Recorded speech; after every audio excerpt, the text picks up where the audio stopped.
Good morning. All kinds of craziness going on this morning. Late. Good morning.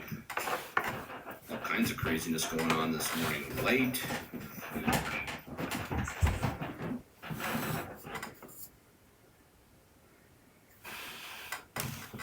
Craziness going on this morning. So, good morning. It's Friday morning. Beautiful day out. Need to get outside, but lots of things to cover today. But on that first note, get outside, enjoy the day, and take advantage of the sun and its cleansing effect, right? I mean, UV rays, they're saying the virus can only last about 90 seconds outside. So always good to be outside and build up vitamin D. My son was up early this morning and we're working on our trampoline to get ready for the summer. That's kind of why I was late this morning. And then my wife made the most incredible coffee. She bought these bags that you put coffee grounds in, and then you put them in a container with water and you cold brew your coffee. And I've never been a real big fan of cold brew coffee, but hey, let me tell you, I'm a fan now, and I'll be drinking this because it's nice. You just leave it in the fridge. I don't think I like when you like brew coffee normally and then try to drink it cold. I like the way the coffee tastes brewed cold and then kept cold. So anyway, that's always something to think about, I mean, you want something different in your coffee experience instead of getting brewed coffee and then making it cold. Look for cold brewed coffee or make it yourself at home. It's really enjoyable. I really like it. So yesterday, if you watched the show, at the end of the show, I was offering my food for thought, and I indicated we should think about which lives matter. And before we get into that today, I also want to cover the HIPAA Act. And we should be concerned with the way our medical data is being handled. It seems that the government is very quickly just collecting data from people without their approval. And we, hear all of these comments related to contact tracing, and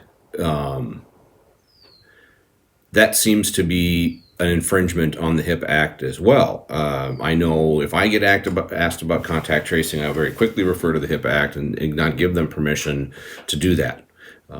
There's going to need to be a lot more discussion and a lot better controls and protections for people before I'm going to start agreeing to succumb to some sort of interview by a contact tracer. Let's think about this. You're going to have somebody come into your home or come in to see you in the hospital and pressure you to give up everybody you've come in contact with and impact their lives in a negative way. I don't care what you're saying, you're going to impact their lives in a negative way. One, they may potentially have COVID-19. Two, they are not going to be allowed to leave their home. So where are we going with this?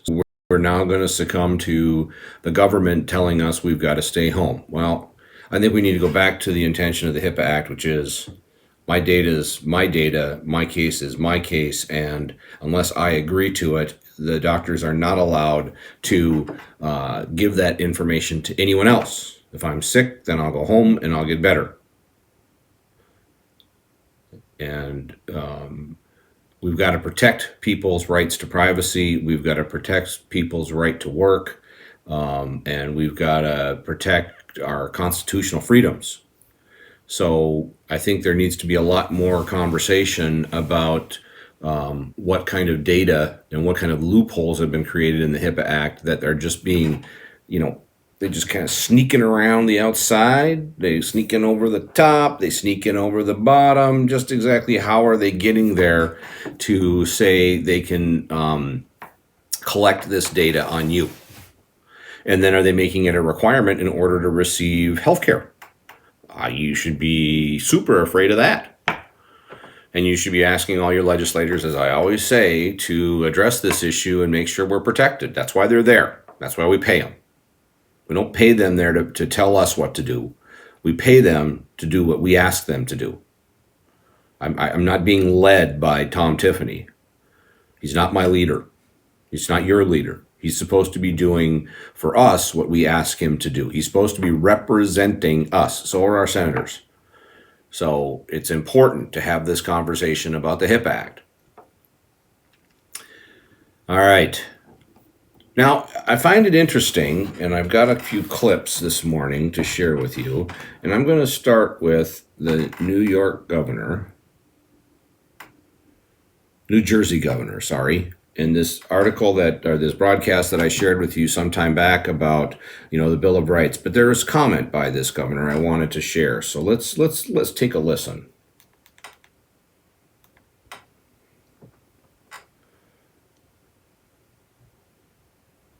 During the coronavirus pandemic, Joe Biden criticized President Trump's China travel ban. Hysterical xenophobia. He was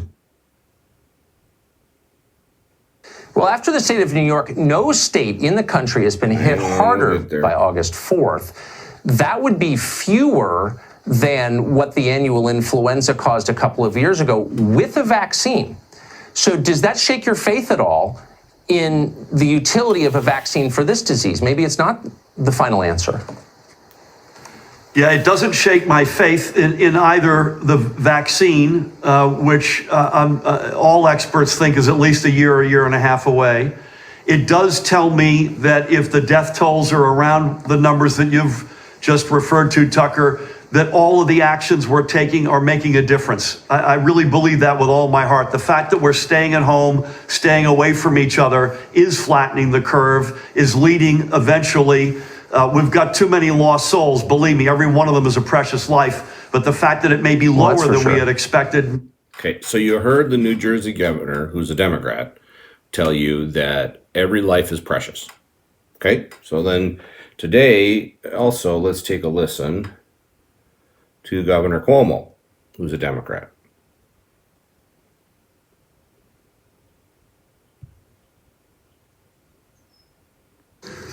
Who is Deputy Superintendent of the Department of Financial Services, terrifyingly high, and it's still not fine. Remained up. The worst is the number of deaths.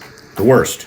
That number has remained obnoxiously and terrifyingly high, and it's still not dropping at the rate we would like to see it drop. It even went up a little bit, 299, 289 the day before. So that is bad news. 276 deaths in hospitals, 23 in nursing homes. So the governors of these states, hang on, sorry. Hello? Hey, who? What's up? Nothing, B. Sorry, I just had to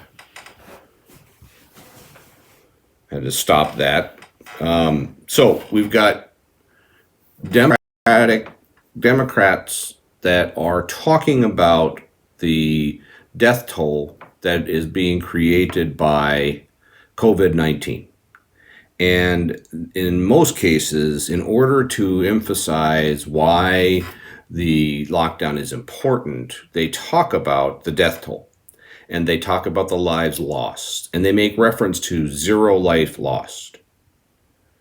It's interesting for me that no one yet, and maybe it's because they're afraid, maybe because it's taboo to make the correlation, but I'm going to make it because you'll find I'm not afraid, and I'm willing to take on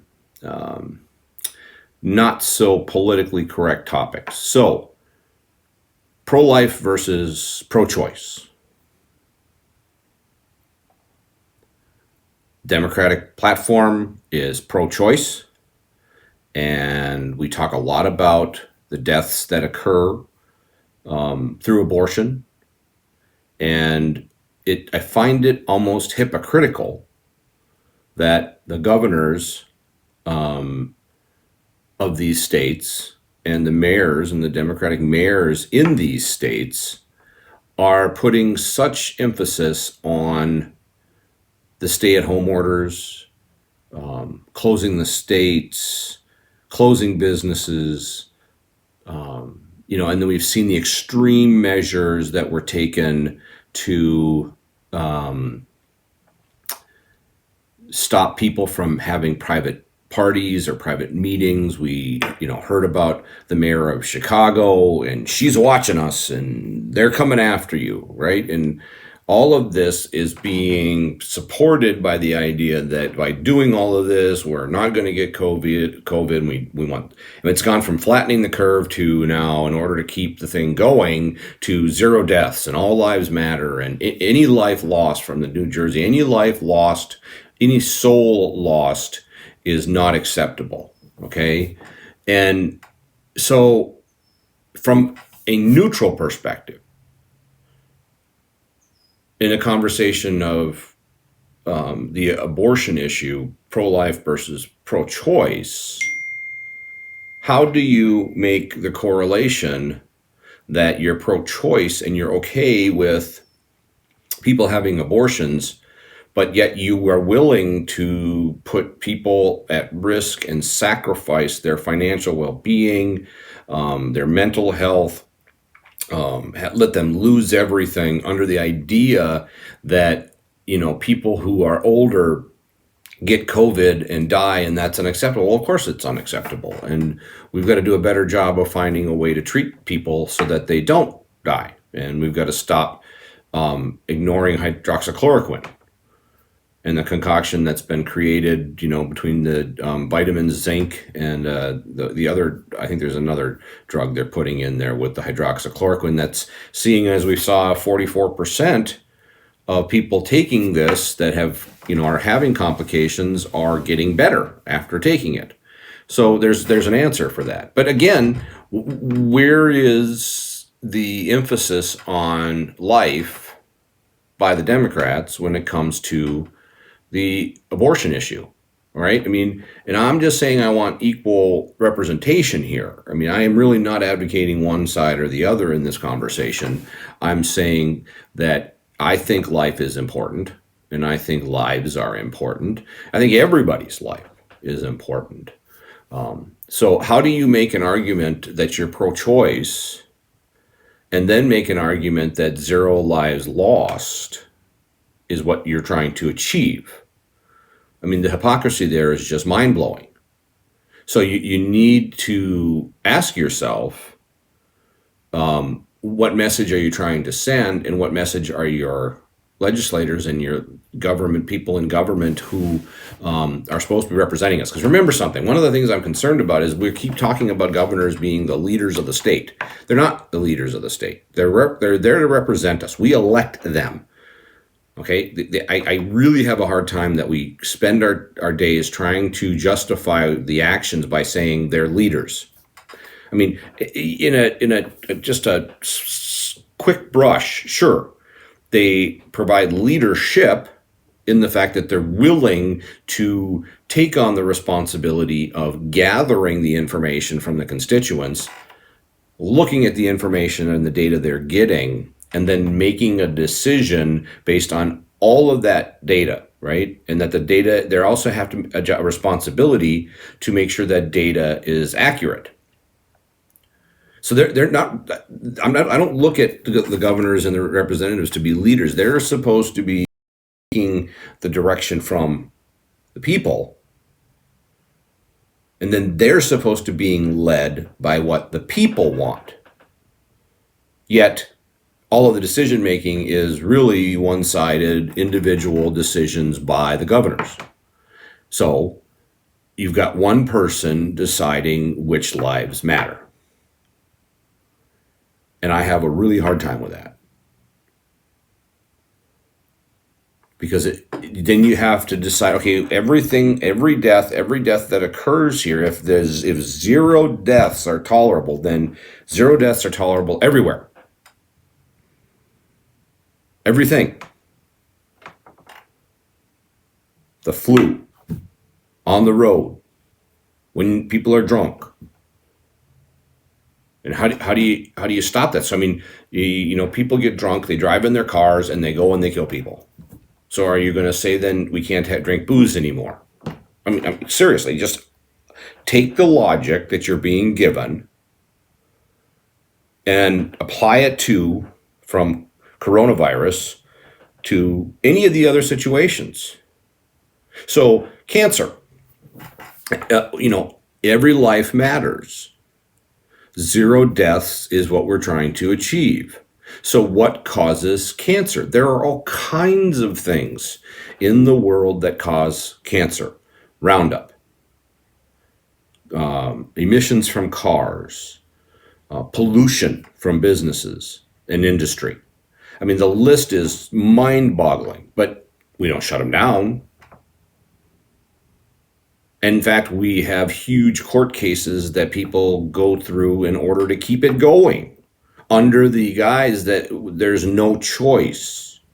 We have to keep doing these things. We have to keep allowing that to go on. Otherwise, it will impact people's ability to work, impact people's ability to have a better life. So we're willing to have a shorter life because we are going to introduce ourselves to carcinogens that could potentially cause cancer.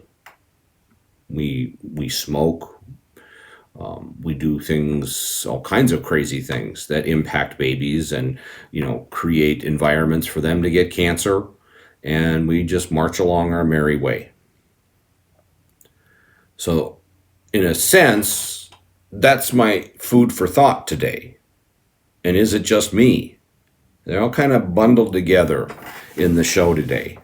Because if you take the logic that we're being given and you apply it to any other scenario, we can't do anything. You can't move, you're literally going to be stuck like I'm sitting in the house here on this broadcast. This is what you're going to spend your lives doing.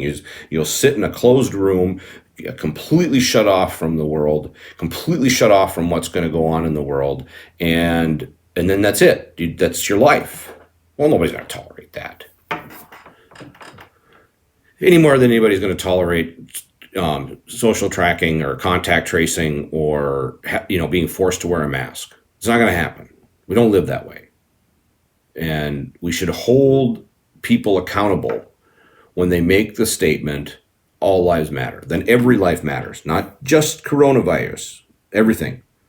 And we need to apply it across any situation uniformly. And when we do that, we ultimately will come back to something that's more tolerable, in the sense that it should be harder to impose any restriction than allowing them to make it completely ridiculous and then make it hard to bring those restrictions back. So you want contact tracing? Well, you better put it in front of the American people.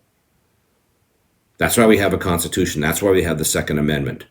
If you want to infringe on people's right to due process, if you want to infringe on people's rights under HIPAA, it's got to be harder to do that than it is to just simply go and do it. And I mean, my children have presented this idea to me, which I absolutely don't believe.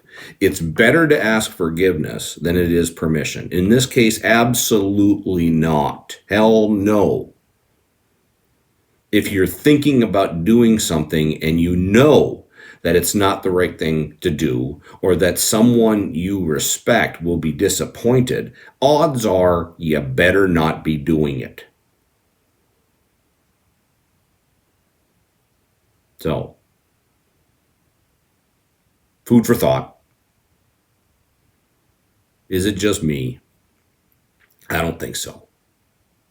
And on that note, I hope this goes viral and this conversation takes off. Have a great weekend. Enjoy the weather. It's supposed to be beautiful. And get out there and get some sun. And I'll see you next week.